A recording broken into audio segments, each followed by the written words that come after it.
यशोदानंदन चलला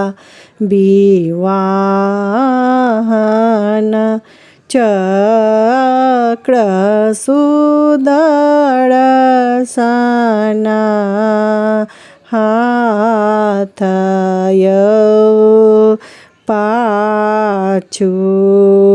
बलभद्र कटकने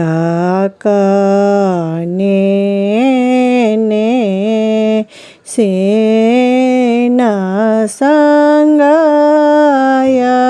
दूरा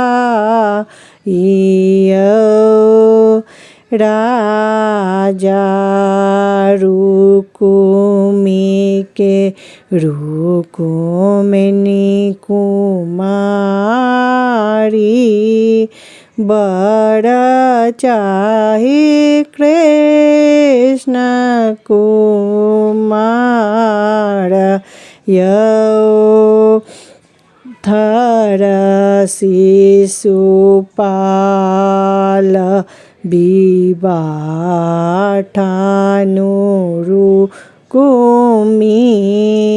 रुकुमिनी मन पछताई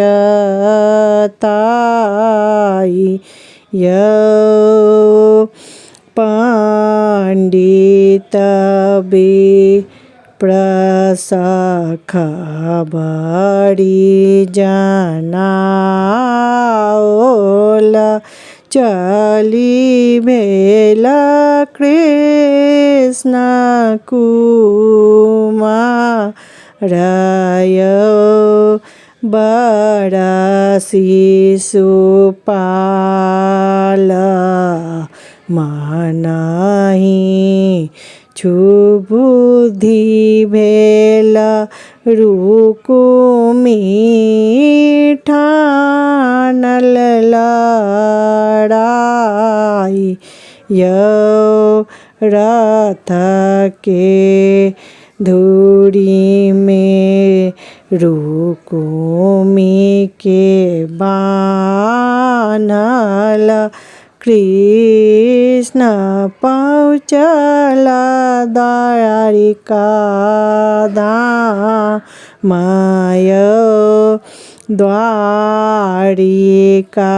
पहुँचल रुकुमिन विवाहल घर घर बाजल बधाई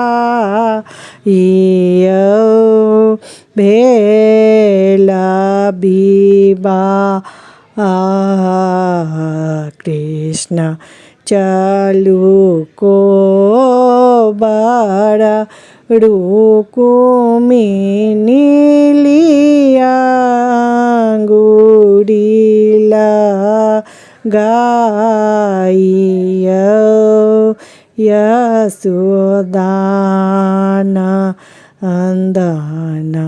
चलला विवाहन चक्र सुदर्शन हाथय द्वारिका पहुँचल रुकुमिन विवाहल घर घर बाजल बधाई भेल विवाह कृष्ण चलू को बर रुकुमिनी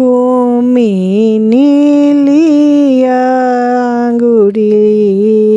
लगाई।